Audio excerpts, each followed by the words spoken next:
Hi folks, welcome to Sunday Sunnies. That's why I've got such a dark side, because of sun's out. Sunday's I Write Radio podcast. We've got quite a lot to cover today, and that's without Nicola Sturgeon's presser. That's at 2:30, I think, this afternoon. She doesn't usually do it on a Sunday. It's usually Jane Freeman. Aye, but I'm saying the presser is later. We want to cover Craig Murray and the international support, which you can see over my right shoulder on the front of the National.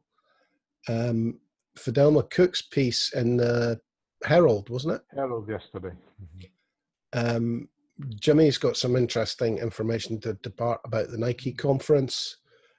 And I'd like to touch on the sort of wider aspect of what the Cummings debacle tells us about the government of Westminster.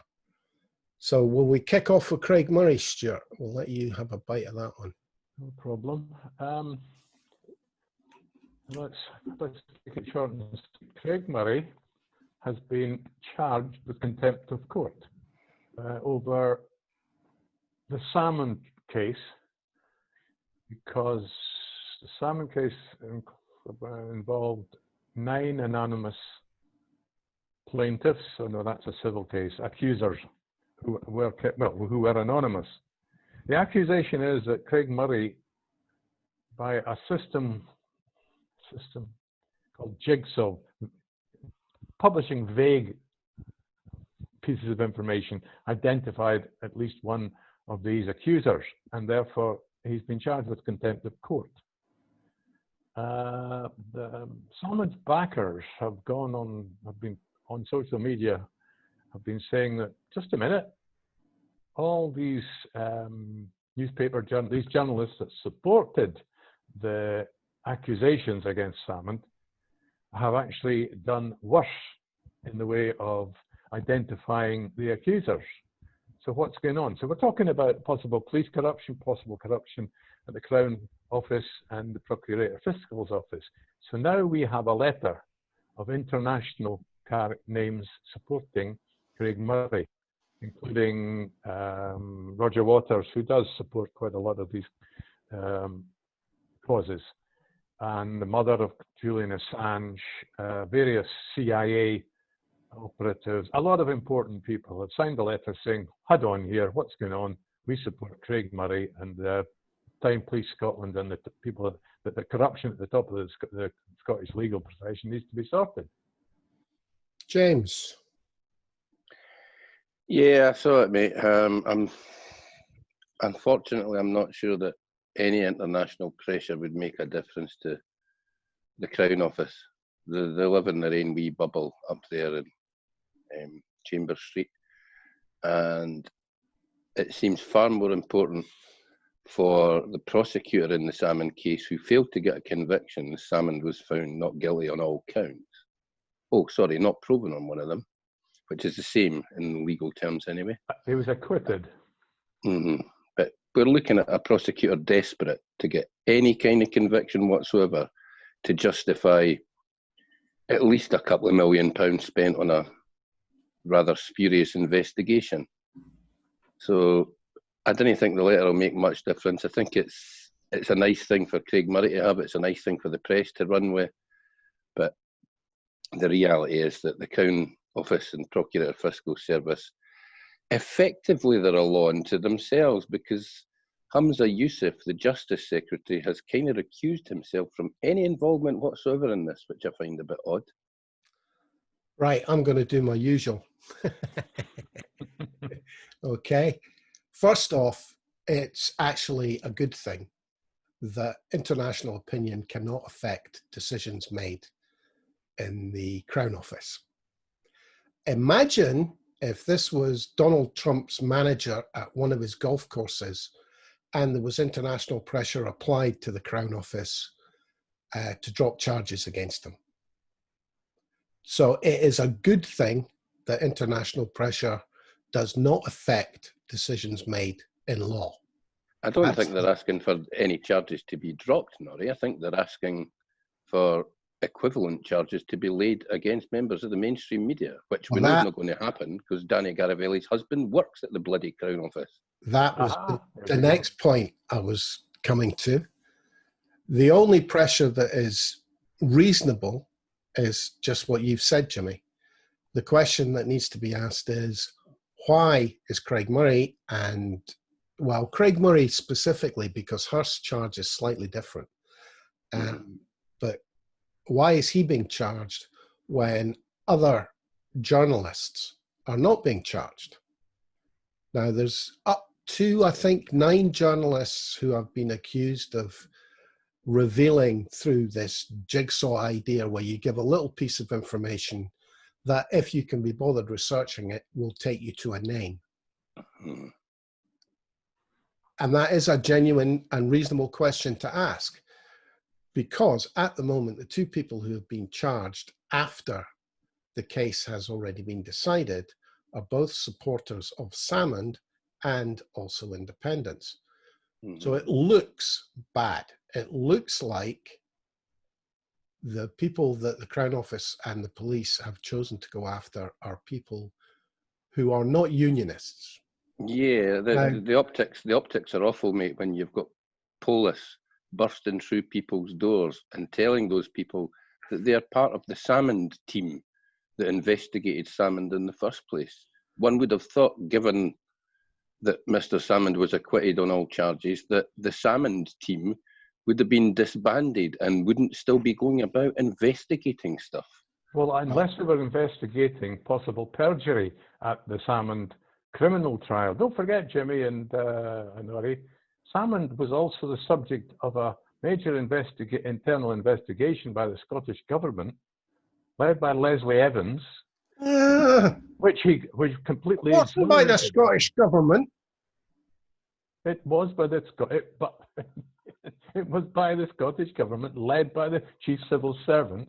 The First Minister would have had to recuse herself from any documents to do with it. that. It was by the Scottish Civil Service. Yeah, but officially, stop buying into the unionist rhetoric. Okay, well, you carry on now. You put me off my line of attack. But well, your line of attack was what? That the Scottish government instigates inquiries in the workplace. Well, let me add a little bit more of information, although it may not be terribly relevant. But this article was splashed in the National. The National is not known for wanting to publish anything that embarrasses the SNP government. This article was published first about 4 o'clock this morning in the Sunday National, but it's basically on their website, without the letter that it referred to. It referred to this letter by all these worthies from all over the world. That wasn't added until a few hours afterwards. And then, by that time, I stumbled across it. It wasn't easy. I stumbled across it quite late, maybe about 10 this morning. I had a look at the comments. By the time I had a look at it, there were about 17 comments underneath the article. 1 or 2 of them quite fiery. I went to look at them again about 12:30, and all the comments had gone. So on top of everything else, we've now got censorship. Well, that's not unusual, mate. Most newspapers will turn comment off if it gets a wee bit leery. I appreciate that. I'm just taking and let's be honest, Stu Campbell got involved, and as soon as Stu Campbell gets involved, it does get leery, doesn't it? I think another point that has to be made, again on the same theme, Hamza Yusuf should not get involved in this. These decisions are for the legal officers. Yeah, the police to give to the Crown Office, the Crown Office to decide whether or not. No. That's fine if everything's going along without controversy, but this is controversial because, as you mentioned, Nori, was it you that said that the husband of Danny Garavelli, one of the journalists that apparently exposed what was going on, works in the Crown Office? We have a suggestion that right at the top of the non-political police and criminal justice system in Scotland, there is corruption. Right. Hamza Yusuf's job is to ensure that the Crown Office apply the law. If there's shenanigans, He can only deal with it after the fact. No, that's surely not the Sure. case. All right. Okay. So the minute he sticks his neb in, what do you think happens? Right. Whose responsibility is it then if there is corruption right at the top? He needs to deal with it. Yeah, but he can only do it after the fact. And this is a point I've made before. For all we know, every single one of those other journalists has been party to an investigation by the Crown Office. We don't know whether they have or not. How come only the supporters of Salmond is public knowledge? Because they chose to go public with it. Craig Murray went public. Hearst went public. We have no idea, in actual fact, whether any other investigations pertaining to this are going on. Well, we've got a very good idea. For example, the Danny Garavelli article, I believe to this day, is still available to be read. Right. And has Craig Murray's article been taken down? I couldn't tell you. Well, maybe find out before you insinuate that there's a difference. There isn't. And as I say, Danny Garavelli right now might be subject to a Crown Office inquiry and chosen not to go public with it. And that's my kind of problem with these things. We have a totally legitimate argument about asking the question, why is Craig Murray being investigated and Danny Garavelli not being investigated? That is a reasonable question to ask. But has Danny Garavelli come out and said she isn't being investigated?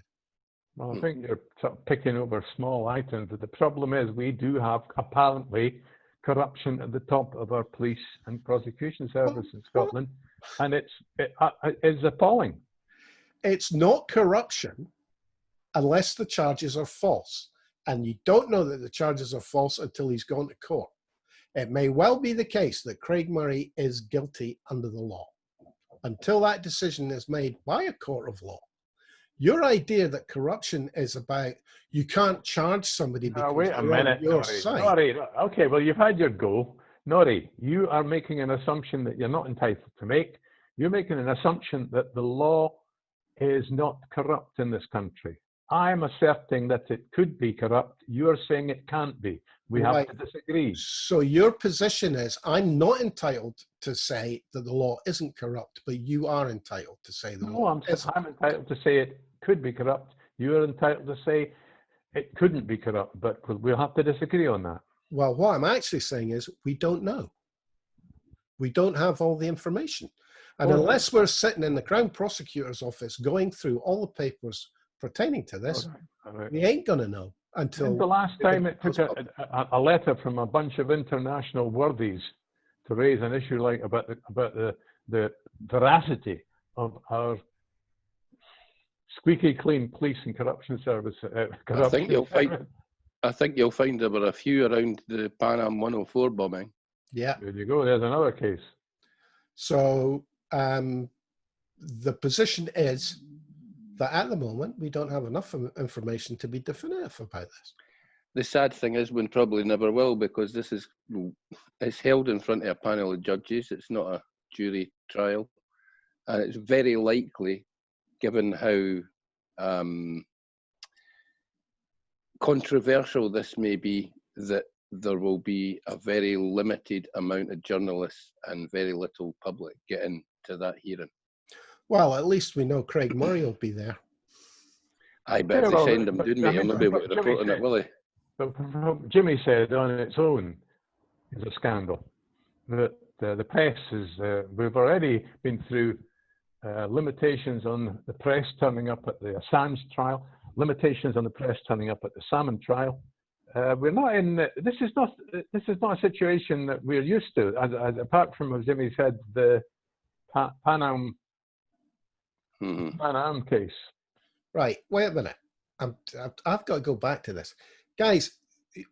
There are presumptions being made here that aren't based in fact.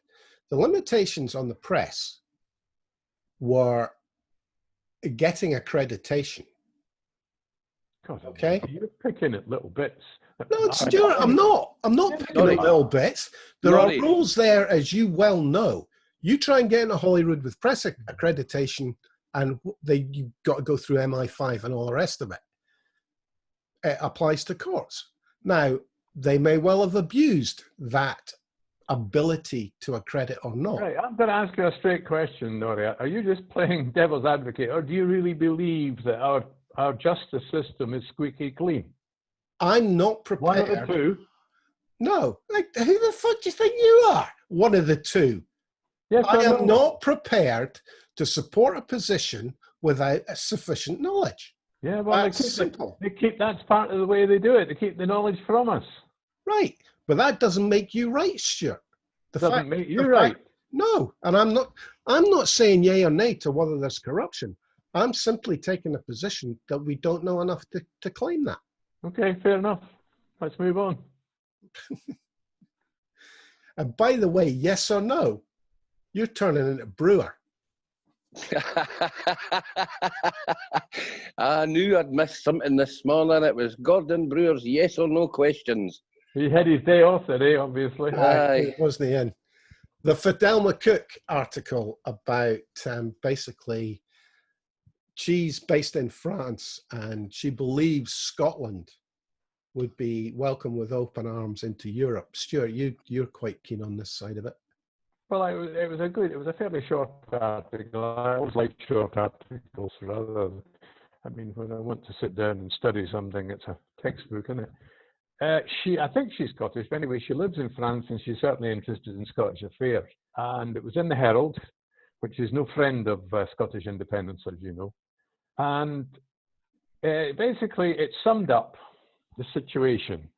She opens by saying that, remember when we were all laughing at what was happening in America and how they had this clown that had become the president and we felt sorry for them.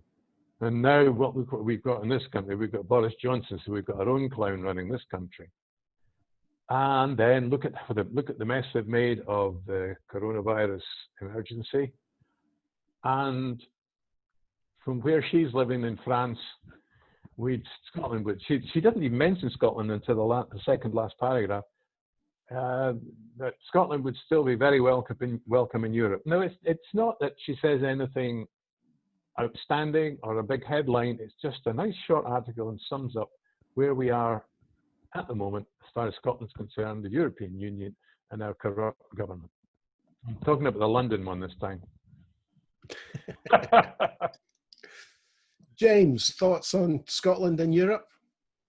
Well, you ken me, mate. I'm nae fan of bending our knee to the EU and just saying, can we please, sir, can we have some more? I think Scotland, as an independent nation, should take a look at the European Free Trade Association before they think about full membership, because EFTA membership gives us a lot of the benefits and it also allows us to exert, along with the other members of EFTA, some serious clout, I think, because we'd tie up about 99.9% of Europe's fishing waters between us. I think it's pretty obvious. Scotland's been a European nation for centuries. The fact that England wanted to go to war with France for hundreds of years because England wanted to claim parts of France didn't really apply to us. We were quite happy to support the French in their wars with our common enemy. And let's be honest, mate, they sent us an awful lot of claret back in the day. You know what I mean? The French have been buying our fish for centuries and giving us wine. I didn't have any issues with being pals with the French again. It is quite interesting how many English kings owned big chunks of France at one point. The history of it is really quite intriguing. And how very few Scottish kings ever wanted to own big chunks of France. Aye. Well, although there was a bit of a problem with one or two Scottish kings that had big estates in England. Oh yeah, well the Bruce had a big chunk of Doncaster, didn't he? And of course the English were always terrified that the French would come through Scotland to invade them. Of course, them having already been invaded by the French, who then became the English. Aye. Didn't mention let's that. Not go there. But let's just remind the viewers and listeners that the last time there was a major battle, I'm not talking about the Culloden one, a major European battle in the British Isles was of course the Battle of the Boyne, which wasn't an Irish battle at all, because in 1688 the Dutch King William invaded England and managed to take over the throne. That's the short version. But he had to fight off an army, a French army, essentially, in Ireland. He didn't really invade me. He was kind of invited. Yeah, that's the dispute. We could argue about that all day. I'll leave you to look it up again. He had 30,000 troops landed in the south of England before they invaded him. Fine girl you are. Didn't he be singing that, Gadget? Couldn't help it. Couldn't help it. Okay, let's move on from Fidelma.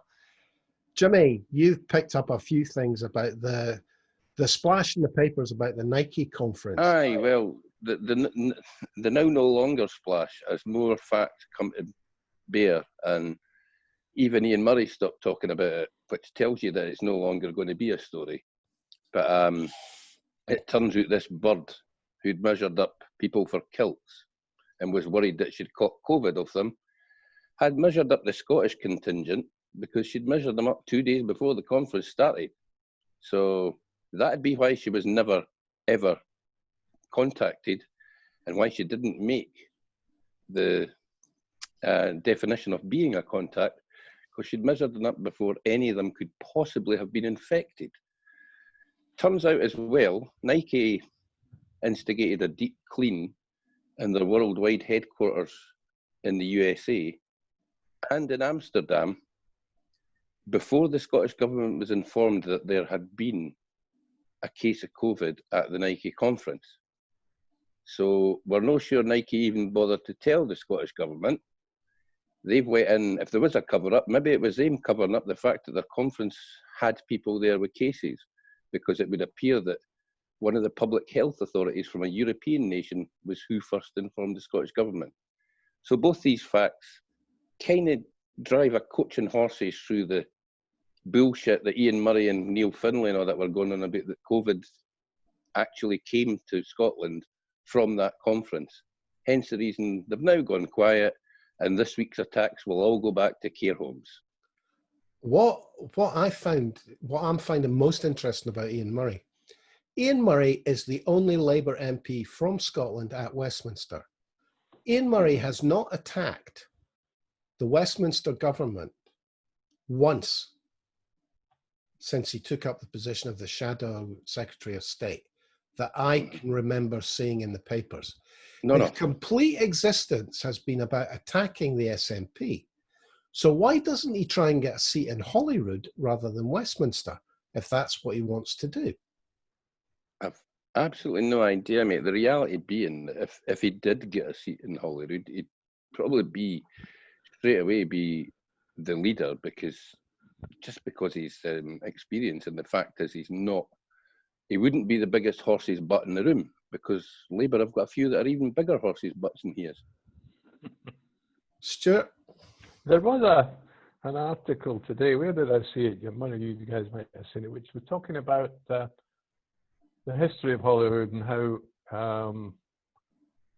I think it was Sir Tom Devine. I don't know if you noticed that. I only caught it. I did. It's quite a long article, so it's always a little difficult to précis, but it covers how the Blair government, and then of course the Labour Party in Scotland, expected the new devolved Holyrood to be just a puppet of London. But for fair means and foul, it's not turned out that way. Obviously, as soon as the SNP took control in 2007, it's been a different biscuit. I'm just trying to imagine Ian Murray in Holyrood. Well, he'd be better than Jackson Carlow. I'm not sure he would. I'm actually not sure he would.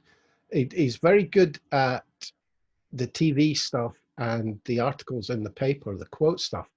I'm not sure he could stand and make an argument against Sturgeon. I don't think that's his modus operandi. He wouldn't last 5 minutes, mate. He wouldn't last 5 minutes at the forefront, because he loses the plot. He gets angry. He's a bit like Neil Findlay, who's in Holyrood. He just goes off on tangents, and that he's not smart enough and not switched on enough ever to actually lead a party. In fact, he's not switched on enough to lead a debate. He's one of those unionists that I was going on about this about a month ago, maybe when it was a quiet period before the virus really got a grip of us all. There's an awful lot of unionists, British politicians and British parties, essentially, keep attacking devolution. They keep attacking the devolved government. They seem to think that's going to do them a lot of good. Well, Norrie, you'll recall not very long ago when there was a small threat to the possibility of them closing down Holyrood. It was like a Thursday morning or something. This appeared on I forget the details. By the very next day, thousands and thousands of people turned up.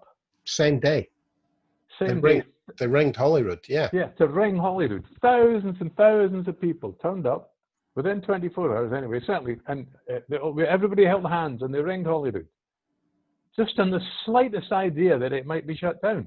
They have no idea. They just don't seem that these unions don't seem to realise just how important Holyrood's become. I do think that the misjudgment. I have to say this. I've always kind of had this impression that Donald Dewar was a closet nationalist, until you remember that he's the man that changed the sea border at Berwick and essentially signed a big chunk of Scottish water over to the English at midnight before Holyrood was actually opened. So, you know, he was a politician. But one of the things that annoyed me about that article was the badge of honor giving to Dewar, which was father of devolution. I'm sorry, he doesn't deserve that. No, of course he doesn't. He doesn't. I mean, he pushed for it. But never forget, it was the European Union that told Tony Blair that if he wanted to stay in the European Union, as a Democrat, Scotland had to get a vote on devolution. Everybody sweeps that one under the carpet. It was a directive from Europe that forced Tony Blair's hand. I'm not sure if that's true, but I'm quite happy to let it run. It's Labour's only badge of honour that they've got left in Scotland. We gave you the Scottish Parliament. No, you didn't. But they're not deserving of it, exactly. No. Of course they didn't. I mean, they, like you say, they were between a rock and a hard place, and they had to offer a referendum to us and Wales, by the way. Yeah. And you forget they had to offer it to Wales as well. But it was the Scottish people that stood up and demanded, when they were given that demanded devolution, when they were given the option, and voted yes, yes. In between the first devolution referendum, well, let's put that into history, and the eventual one that succeeded, there was direct action in Edinburgh by a group of people who set up a vigil on the side of Carlton Hill. On the side of Carlton Hill, opposite St Andrew's House, the executive of where they ran Scotland from. And that was just a bunch of hippies in a porta cabin. Well, he wasn't a hippie, the main man in there. It was mostly CND supporters, actually. Yeah, well, it was a lot there. It was a constant soar, right, looking straight across at the office of the Secretary of State from Scotland, running Scotland. Do you think people like Ian Lang and Michael Forsyth gave an absolute rat's ass about people in a porta cabin across the road? I can guarantee you they laughed about it, mate. Whatever. I reckon that if the unionist mistake there was convincing themselves that devolution would kill the nationalist cause. Aye, that was a wonderful piece of work by whoever convinced the unionists to think that way. And it was Labour unionists. It wasn't Tory unionists. The Tories never trusted devolution. They always saw it as a roadmap to independence. I know who it was.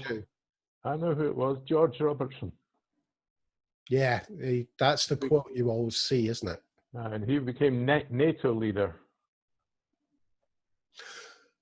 Enough of history, but let's stay with politicians and the unforeseen consequences of decisions made. I'd like to go back to the Dominic Cummings thing and really just a bit of a soapbox to point something out. It struck me the other day that every single Tory MP who supports Cummings is in fact saying they would have been prepared to do exactly what he did. If you support somebody breaking the rules, what you're really saying is, I would have broken the rules if it suited me as well. Mm. And it's And about time people started to realize that. Yeah, and by extension, they are supporting his position that there are exceptional individuals who don't have to follow the rules, because that's basically what he said, that his case was so exceptional and he is so important to running the country that he could choose to ignore the rules that he'd partly set up. Well, there must be quite a lot of them, because Priti Patel negotiated with a foreign government without permission, got bumped for it, and is back. Aye, Gavin Williamson leaked. And is back. Damian Green leaked in a rather more unfortunate manner than Gavin Williamson, but there we go. The point I'm making here, both Williamson and Priti Patel technically committed treason. Yeah. Treason doesn't matter to Tories as long as it's them that's doing it. And they're back in government. And on that kind of scale, the Cummings thing is not as devastatingly important. It genuinely isn't as bad as the Defence Secretary leaking information through the press and then being re-employed as, what is he now, Education Secretary, only a few months later. So, which kind of brings me to the biggest picture of all, is this idea that we're always about 7 years behind America. I think it's dropped down to about 2 years behind America now. Please tell me that we can get out of this before we actually end up with something worse than Boris. I don't think it's a question of what the individual looks like. I think it's a question of what they believe they can get away with now. I mean, you've got Trump tweeting, encouraging people to be violent. At what point will Boris put people onto the streets to shut down the press that's upsetting him or whatever? It worries me a lot. And what's going on at Westminster now, without any scrutiny, the billions of pounds that are being handed to private companies with no scrutiny whatsoever, is just the tip of the iceberg, I think. Well, what we're now looking at is from tomorrow. No, it's not this week they go back, is it? It's the next again week. I'm not sure. I think it might be June the 8th that Parliament actually goes back. I think this might have been a 2-week recess, this one. But when they go back... They should get back just in time for the spike in coronavirus. Aye. But when they go back, we're looking at a Parliament that can't scrutinise correctly because they can't have enough people in the House. They can't vote on anything because they don't have a voting system in place. They don't have a quorum. There won't be quorum. Well, there will be quorum, mate, because all the Tories will go back. All the English MPs will go back. They'll just desert out. But they've already said it's going to be limited to 50 MPs. I think somebody's looking at it now. I caught a headline somewhere about whether is it actually legal. Aye, there's certainly 2 or 3 things that would make it a rotten Parliament. It certainly doesn't seem to have legal status as a Parliament if there's no way for that Parliament to vote. Jimmy, you're forgetting there's no such thing as a rule or that they can't break. Well, there are, mate. There are standing orders and rules of the House of Commons that have to be applied for each and every vote. And right now, they can't apply them because there's not a safe way to vote. Well, remember before the coronavirus that Boris and Cummings were hell-bent on changing the law so that the law courts could not hold the government to account. Mm-hmm. Where's that legislation? Because if they want that through, now's the time to do it. There's a couple of things that they could be pushing through right now with zero scrutiny that worry me. And that makes Stuart's point much more salient in that you can't go to court. You know, if you want to prorogue Parliament again and you've passed a law that says the courts can't argue with you because it's a political, not a legal decision, you're up the creek with a paddle, lads. They do exactly what they want. What you've got, the only reason that they were able to go to court and challenge what the decisions in Parliament was that because we'd been in the European Union, because essentially authority in England lies with the Crown in Parliament. Nobody else is superior, not a court. But because I've been involved in human rights in the EU over the last 40 years, we were able to go to court. We won't be able to go to court next year. Well, that's my argument. We're turning into America. The Prime Minister will have the power of a president very shortly. Well, I think more. No, interestingly, the Prime Minister's role would have to be legally defined at that point, because it's not at the moment, is it?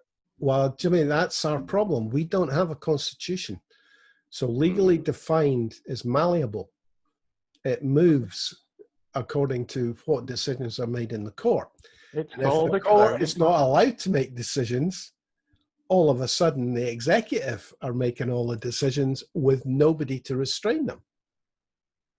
Difficult, mate. They've guaranteed that there will be a transfer of many of the human rights laws before December the 31st, haven't they? They guaranteed we'd have a deal for Brexit. True. They guaranteed Yeah, there would be no border in the Irish Sea. Norrie, problem is, these guarantees are political promises. The guarantee about human rights legislation is a promise to the legal community. And if you want to screw over the entire legal community of England and Scotland, you've got to be a far smarter bugger than Boris Johnson. Do you think Dominic Cummings wouldn't be prepared to try and do that? I think he's prepared to try it, but I don't think he's half as clever as he thinks he is, mate. As is seen by some of the stuff that's coming out now. If he was that clever, surely he would have got planning permission for the house that he built on his father's land. Surely he'd pay council tax on that address. Sorry, what was that? He doesn't have planning permission for the house in his father's land. That particular part of the estate doesn't have planning permission and is not registered for council tax. Well, you know, that's a small thing when it comes to rules. It's probably regarded as a granny annex. It's a hell of a big granny annex, Stuart. It's bigger than me, you and Norris, who's put together. God, I don't know. I'm not going to comment on that, because I do remember we once had a chicken shed which we put up on as an agricultural building, which we used as a garage. We got away with it for 3 years. John. The rules in Scotland are quite strange. If you can take it down and move it, you can build it. It's a temporary structure. Well, we made sure that this chicken shed, we stuck it on bricks, if you like, the blocks on a hard standing. And we run it as a garage, rebuilt, refurbished motorhomes and all kinds of things. And one day the planning officer came down the lane and he stopped and got his car and left the door open. It was a sunny day and he looked at it as if his jaw hit the front. He says, "What's this?" And I said, "Oh, is he running a business?" I said, "No, we're just enthusiasts." So then my partner came out from behind the back of the garage. And at this point, the planning officer's saying about, "Oh, God, fire regulations and all that. It's awfully close to that building next door." So he goes out the back door of the garage and discovered a swimming pool that we had without planning consent. So he says, "What's this?" So my business partner says, "Well, that's in case the garage catches fire." Good answer. But you didn't get away with it. No, I had to take it down, and the fine was £1,000 a day if it didn't come down by the 1st of January. Oh, right. Oh dear. Okay. Is this in England? Aye, it was a long time ago. I couldn't see anybody standing for £1,000 a day in Scotland. So, guys, anybody got anything to finish with? And silence was the answer. Well, I would just like to say to our listeners out there that I hope they've been behaving. I hope they've been easing out of lockdown very, very gradually, because I'm kind of disappointed with some Scots, some scheme rats, I'd call them, who have trashed communities throughout this country of ours, leaving bloody barbecues and rubbish and shite all over the place. If you go out in the countryside, take everything home with you and put it in your bin. Don't leave it lying there, because some of the pictures we've seen this weekend have been horrific.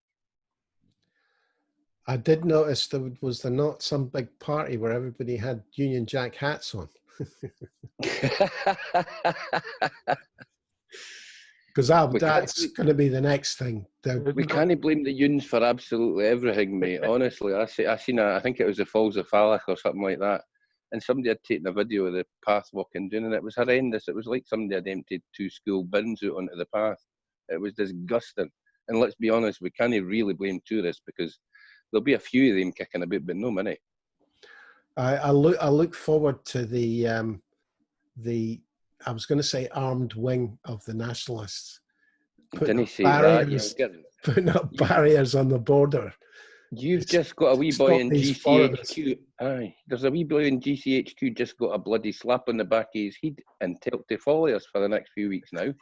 Well, the more listeners, the better. Okay, guys.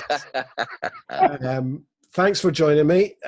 Jimmy Hutton, Stuart Lockhead. I'm Norrie Stewart. Cheerio. Thanks for watching and listening, folk. I hope you enjoyed it. And we'll see you tomorrow, where no doubt we'll have declared UDI and we'll all be getting Scottish passports. And I'll have my tinfoil bonnet on again. Okay. Cheers for now, folks.